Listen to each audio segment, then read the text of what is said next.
everybody, I'm the Pigglesworth, and today I want to show you how to build an adjustable minecart loader.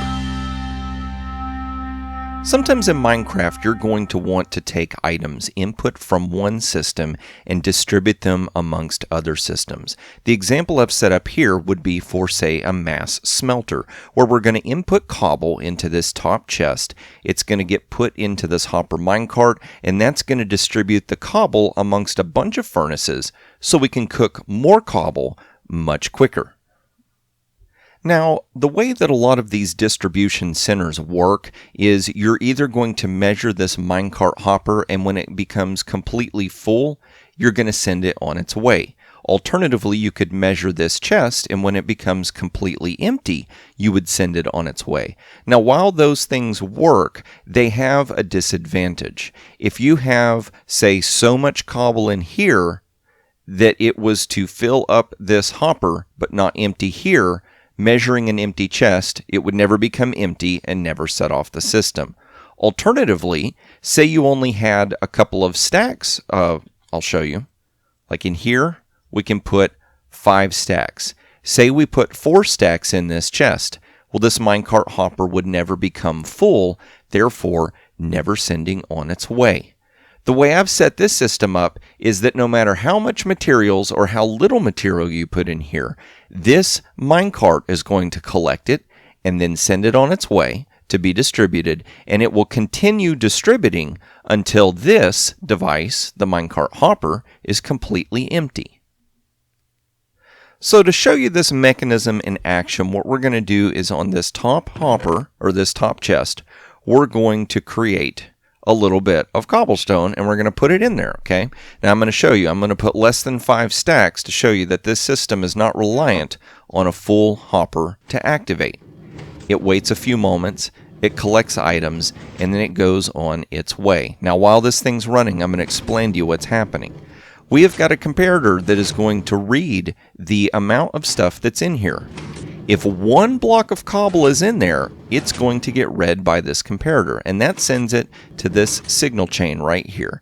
This signal chain counts a length of time that can be adjusted based off of how much stuff you want to be put into your minecart hopper before it's sent on its way. That's the adjustable part.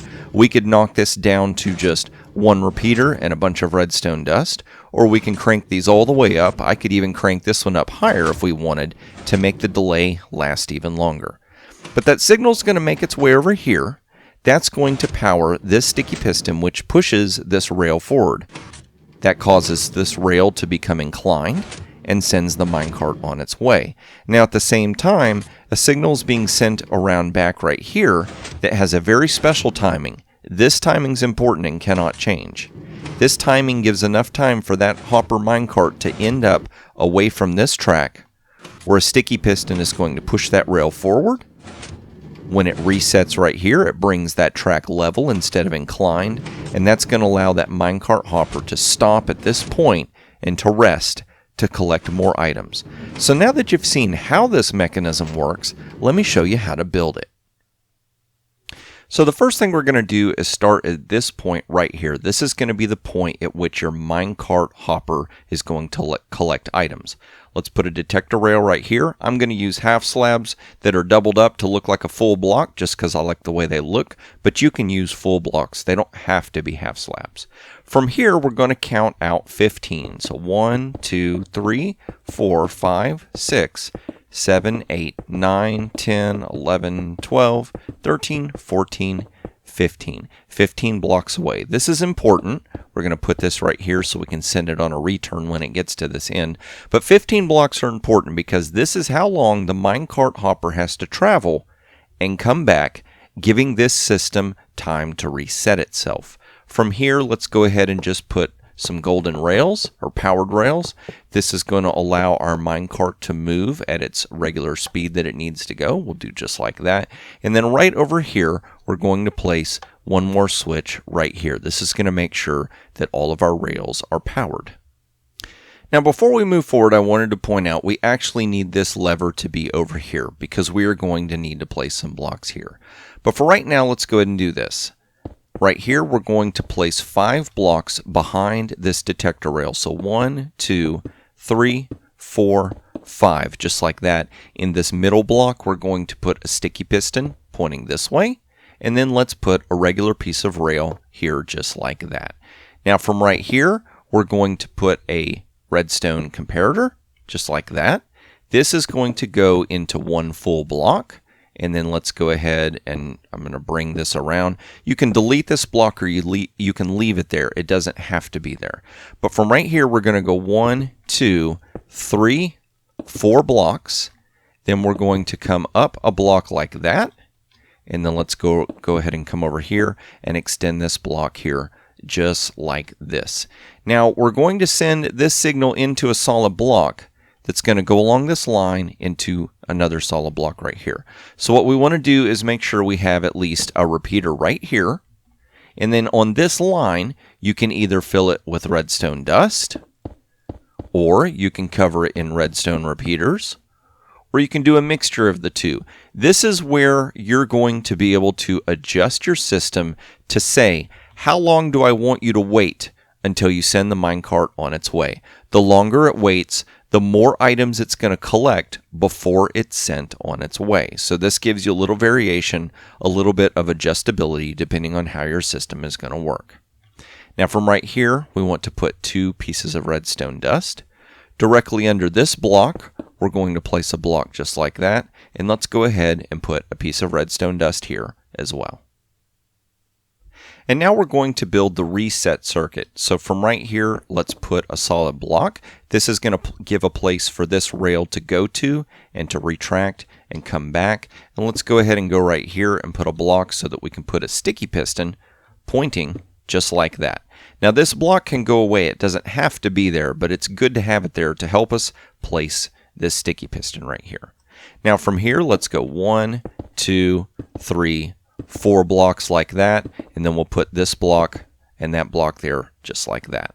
Let's extend around this redstone dust and bring it up to this point, and then from here we're going to put 3 redstone repeaters pointing at the sticky piston.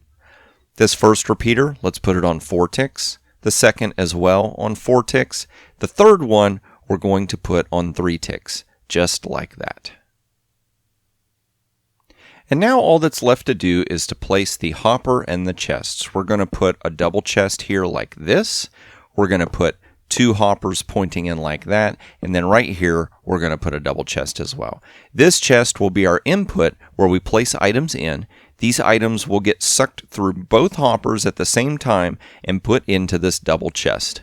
We're going to place ourselves a minecart hopper right here. And that is the build. Now all we have to do is test it. So let's go ahead and get ourselves a stack of cobble. Let's go right here and let's dump a stack of cobble in here right there. It's going to begin filling up. The timer sets off and the minecart starts moving. Now this system, the way it's set up right now, it will go on for infinity. Or until the game blows itself up or something like that. This thing will never stop because there's nowhere for this minecart to get the cobble out of it. So as long as there's something in that cart, it's going to read it and it's going to keep sending it on its way.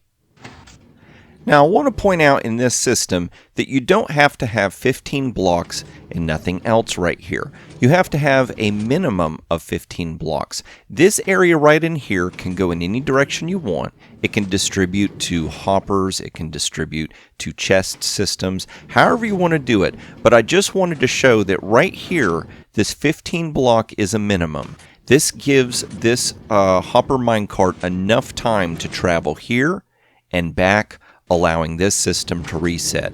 If you wanted to distribute and only go 14 blocks away and come back, this hopper minecart would make it back before this system reset, breaking it.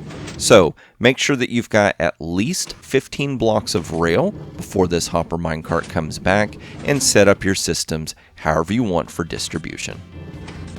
And that is how to build an adjustable minecart loader for Minecraft. This loader is very similar to the one that I've used in my Let's Play series, Let's Play Along with Piggy, where I invite you, the audience, to play Minecraft with me, following along with each project I do. But if you learned something new about Minecraft, make sure to click that like button. And if you want to see more videos as I release them, don't forget to subscribe. If you're interested in more videos like this, I have playlists on the channel where you can check out my Let's Plays, tutorials, and so much more.